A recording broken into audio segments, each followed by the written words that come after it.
Hello everyone, we are going to solve the problem min and max in an array. It is a difficulty basic question in the GFG platform. So what is the problem? They gave an array ARR, it is the name of the array.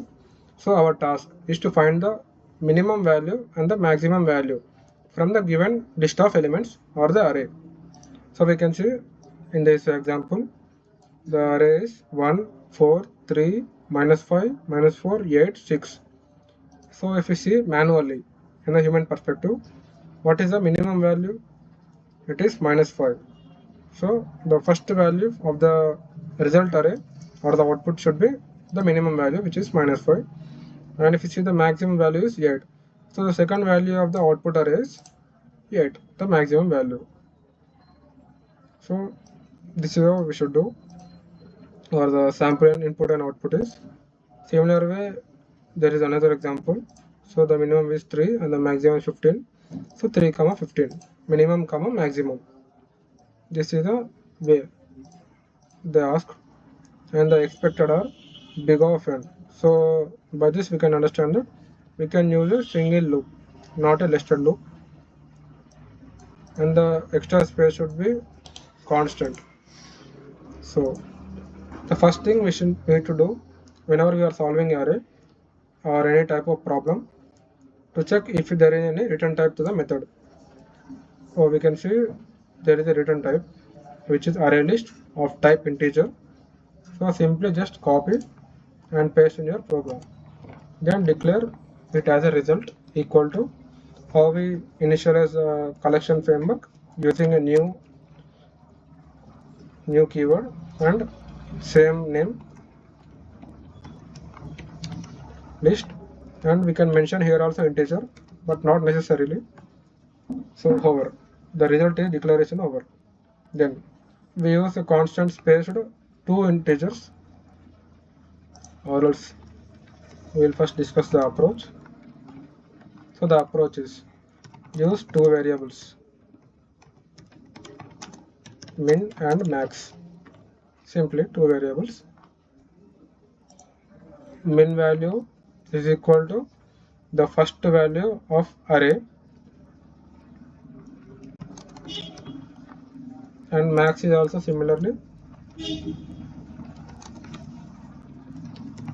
of the array.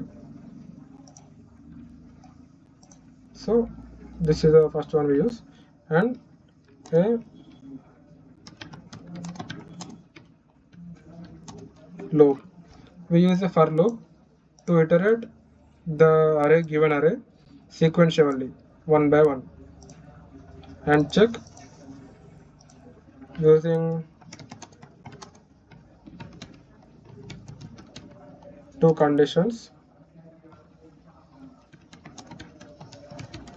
One condition is if our min value is still greater than the current value, which is we are getting sequentially from the loop. So if min is greater than current, so what does it mean? Actually min is the smallest element from the array, but still there is another element which is still smaller than the minimum element. Then simply what does it mean? Min equal to that element. So another condition will be is for max element. If max is less than any current element, then we know that actually max is the maximum element in the array. But if there is another element in the array, same array, that is still greater than the max, then what does it simply mean? Max is the current value. So like that, if you see the first example,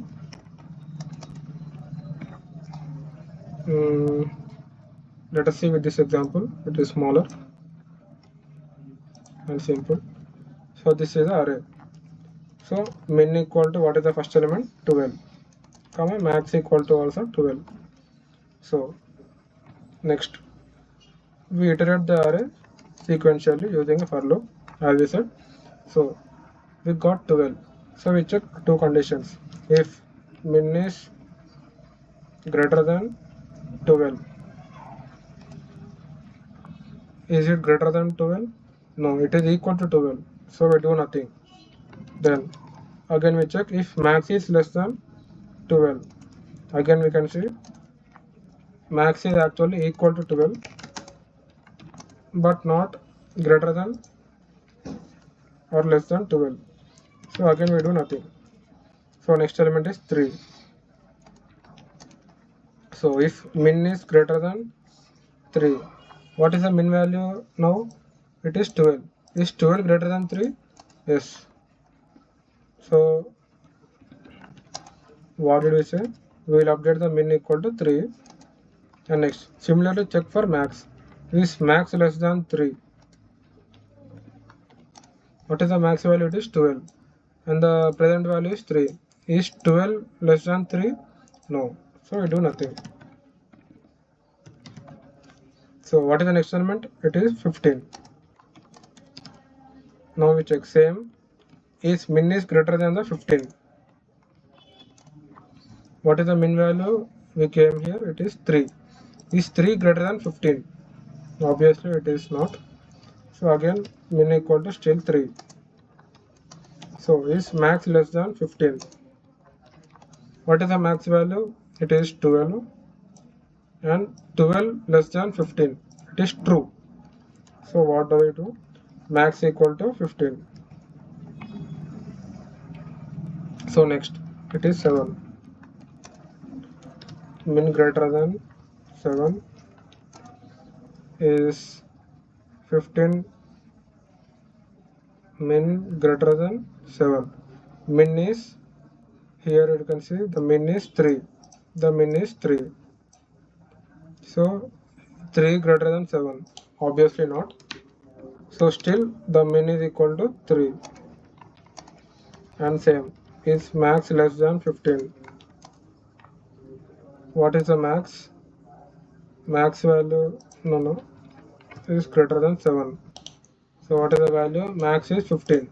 So is 15 less than 7? Obviously not. So still the max value is 15. So at last 9. Same way. Is min greater than 9? So what is the min value? It is 3. Is 3 greater than 9? No, obviously. So still the min value equal to 3. And the max less than 9. What is the max value? It is 15.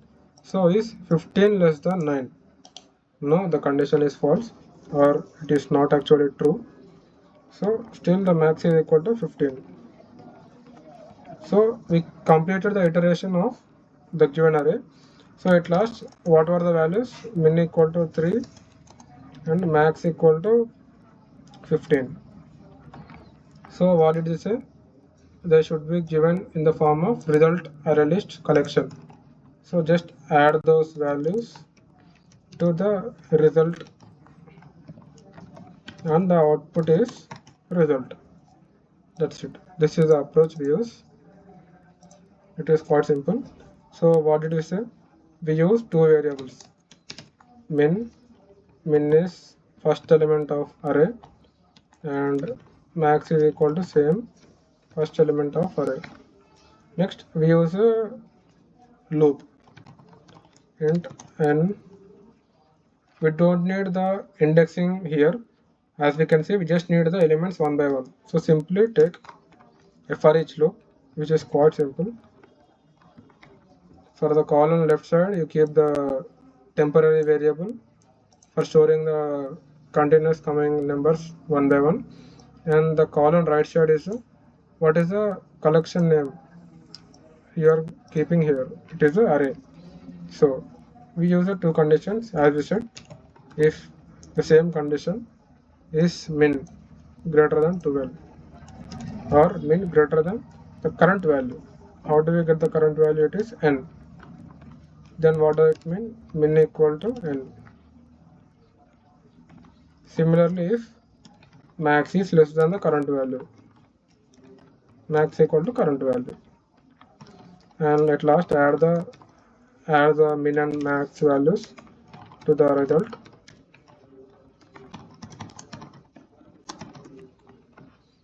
So as I said, first value should be minimum and the second value should be maximum. We added minimum first and the maximum second. So the output we are returning as result. The result type is same as the return type, so it works. So let's see. Sample test case passed.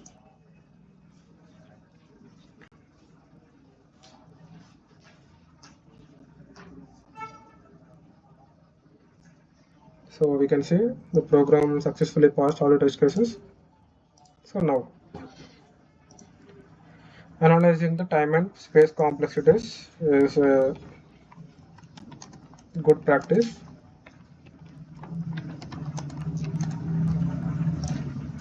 So what did it say? First we'll use C. We use a single loop and insert there is no extra loop, and the loop also depends on the size of the array. So it is a dynamic loop, means a dynamic length size loop. So we use a single loop, which is obviously we know it is a big of n. And for coming to the space, we use two simple variables, which are the integer type and integer text constant space, which are 4 bytes, and for max another 4 bytes. And they don't affect any of the input size like the array length. So we just use this as an extra space. We should not actually count this space, as they only mention the return type as it, so declare it. But excluding that, if you use any of that, we should count for them. So excluding this, the return type, we just use two normal variables which are a constant space, so big of n.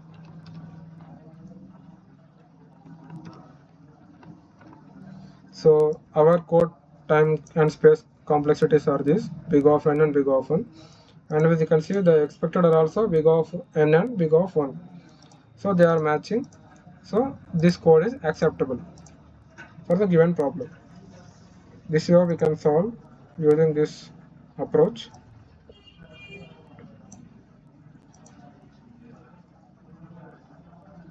Practice the program.